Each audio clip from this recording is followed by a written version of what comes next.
Welcome, everybody. Good morning. Good morning, good morning, good morning. What time is it? 7:28. I found a park. I've never been in this park before. What is this guy doing over here? And I see they're getting ready to cut grass in the park too.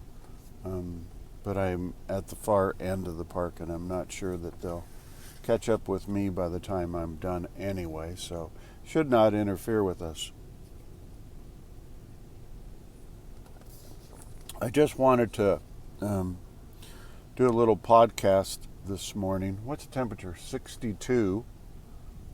Clear skies. No rain in the forecast. Supposed to be cooler today and then back up into the heat the next few days. I don't know what that means. So I want to talk about which came first, the neuron clusters or depression. Think about that. Think about that. So, when we're small people, as we all know in neuroscience, we pick up beliefs which lead to perceptions, which talk about how we're going to be. In other words, our program that we're going to live by. Right? So if you have, and this is just example, if you have mom or dad that's depressed, not just, temporary depression, situational depression, but long-term depression. How do they talk about it in the DSM?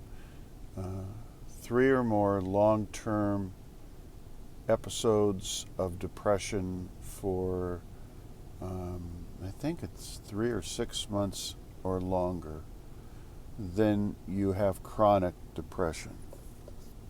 I don't know. Something I remembered.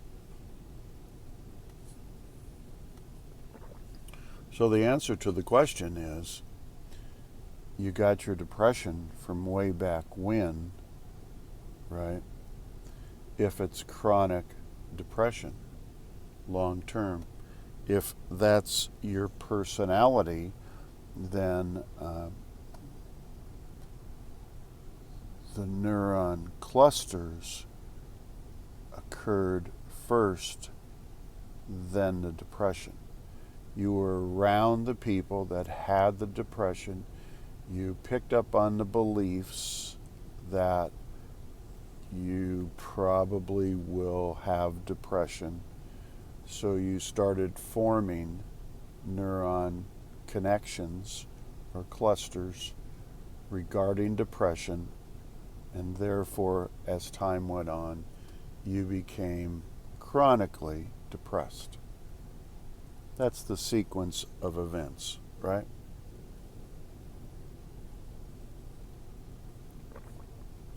So you get to be older, you're an adult. Your life has been a struggle with depression. Okay? We just talked about how you got the depression. And what happens is you go into a program, don't go to therapy, don't go to psychotherapy, don't go to Newtonian therapy. We've talked about that before, and that just drags you through the mud of all the emotional trauma. And it's dealing with the conscious side of your brain, and it doesn't change anything. The only way you can change things is through the subconscious brain. And just getting information has no impact on your personality. It's just information. It's here today, gone tomorrow. So, you're an adult. You've been dealing with chronic depression, more or less. It's kind of screwed up your life. Excuse me. I almost had a slip there, didn't I?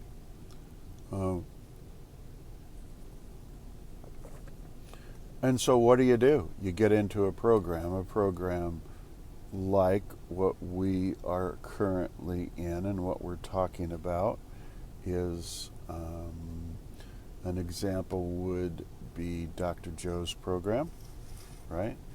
Where people change their personalities and, so to speak, leave the disease with the old personality as they become a new person. And they don't bring it forward. So, in other words, the chronic depression stays with the old personality, how you think, act, and feel, and the new personality doesn't have that characteristic or disorder or disease. So here's how it works. You had to have the belief system, right, in order to form the neuron connections, which eventually led to the neuron clusters, which eventually became hardwired. They became a program, and you became chronically depressed. Neuroscience just reverses that order.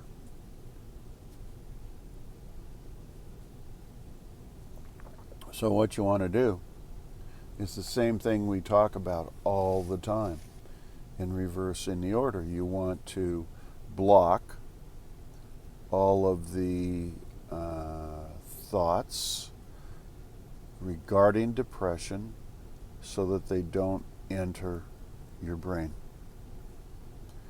That's every single day, every single moment that you're aware of those thoughts, you block them. You stop them. You prevent them from becoming a regular thing that you've had for years and years and years. Those regular thoughts, okay, that's the brain, affect your body. This is the brain-body connection, which is neuroscience, right? And it produces a chemical. And a chemical is an emotion, right, in your body. And the chemical is sadness, despondence, depression, a lack of confidence, dejection, just a general feeling of being overwhelmed by life. It can be situations, but eventually it becomes being overwhelmed by life. And so every chance that you get, you can stop the thought, you stop the chemical, you stop the bodily reaction or craving or addiction to be depressed. Follow that? Let me say it one more time. So every time you stop the negative, depressive thought, right, you're stopping the chemical in your body, which is the emotion, which is the addiction to the depression. Because for so many years previous, you looked forward to every single day being depressed. You didn't look forward to being depressed in the sense that that was your objective in life, but that is the objective that your body had, was to feel depressed all the time. So all we're doing is we are disconnecting, and as they say, pruning apart the neurons, the neuron connections, which eventually are the neuron clusters. And once we get them separated, then we can go ahead and put in the opposite. We'll just say happiness, okay? We can put in thoughts, right, that we want to have in. We want to have connected with the neurons. We want to form neuron clusters so that they affect the chemicals in your body, right, and produce happiness and joy. So now, we don't really even care if you become addicted, so to speak, to happiness. If you become addicted to happiness, that's a good thing. You're probably going to feel a fair amount of joy, a fair amount of happiness, contentment, satisfaction. Interactions with people are going to be better. Progress, growth is going to be better. Health, obviously, is going to be better. So you're just doing the opposite of the depression, and you're reprogramming from the depression to the happiness. That all makes sense, everybody? So here's the question, I guess. We wander around in our day, right? And we run across people that, I don't know, are either happy or depressed, for instance. There's a fair amount of people stuck in the middle, but, for the most part, I'm running across more people that are involved in stress. And again, science says, 70% of people on the planet are in stress. But you and I both know it's probably closer to 90%, right?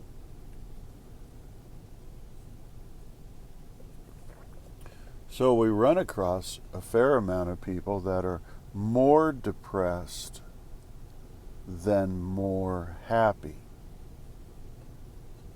And what are they doing? What are they doing to alleviate the problem? And what are the people doing to who are happy to stay happy? And one of the things that Dr. Joe talks about, I guess, a fair amount, is if we're living in a state of survival, stress, right? We have the stress hormones being kicked off. And they're good. There's nothing wrong with that. It's just once you get into chronic depression, chronic stress, then it becomes harmful in a disease or an addiction. Pretty simple, right? So what do we do? What do you and I do every day in order to subdue or eliminate the depression, the stress in our lives? What do we do about that? So if our minds can make us sick, you've heard the saying 1,000 times, our minds can make us well. So you have a choice when you get up in the morning. Do you get up in the morning with the chemical, the depression in your body, and your body controlling your mind, right? Or do you get up in the morning with, serotonin starting to kick in. It's a good time for me to do my meditation. I'm going to meditate on happiness. For instance, there's that study. What'd they do? They brought 8 monks, Buddhist monks, that have meditated for, I don't know, 40,000 hours or something like that. And I think it's the front left part of your brain is the happiness center. And one guy in particular, that part of his brain lit up so much that they declared him the happiest person in the world. Thoughts can give you a disease. Thoughts can heal you.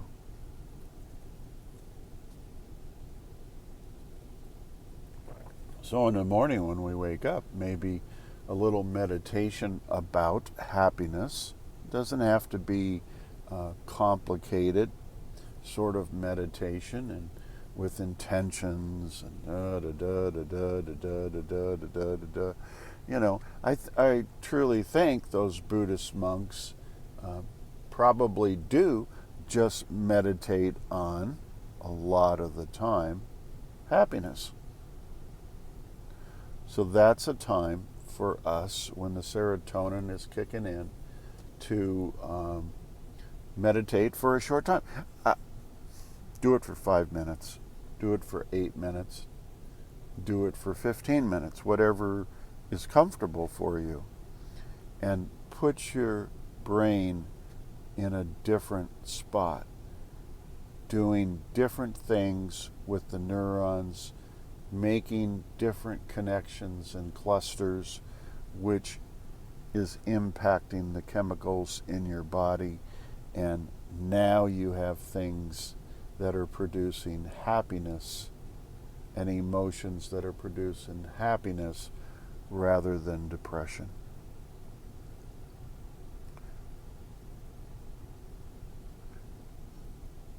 I guess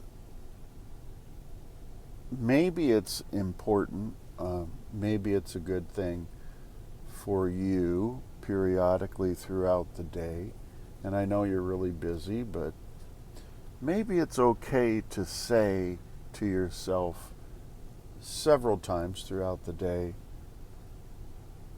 my thoughts can make me sick, my thoughts can make me well. You have a choice. Okay, this is the quantum field speaking now. We're not talking Newtonian cause and effect, right? But you have a choice to not be depressed. You have a choice to be happy in your life. You may be living in lack, but what does that have to do with happiness? Think about that. Is your happiness dependent upon the amount of money you have or outside sources? Or is your happiness an internal thing?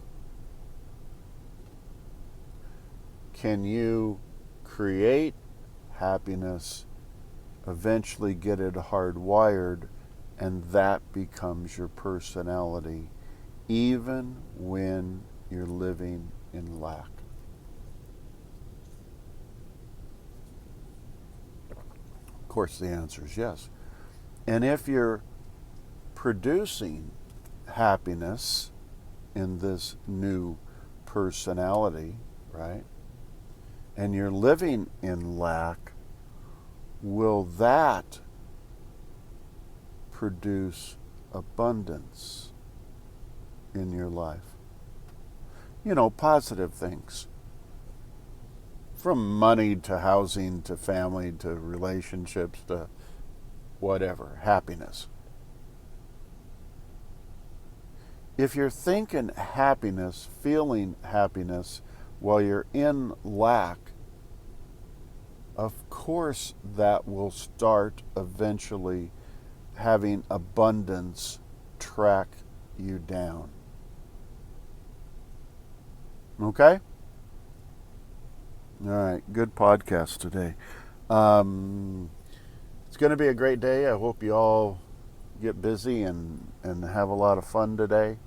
I'm looking forward to it. So take care of one another. God bless everybody. And I'll look forward to talking to you all again real soon. Thanks a lot. See you. Bye.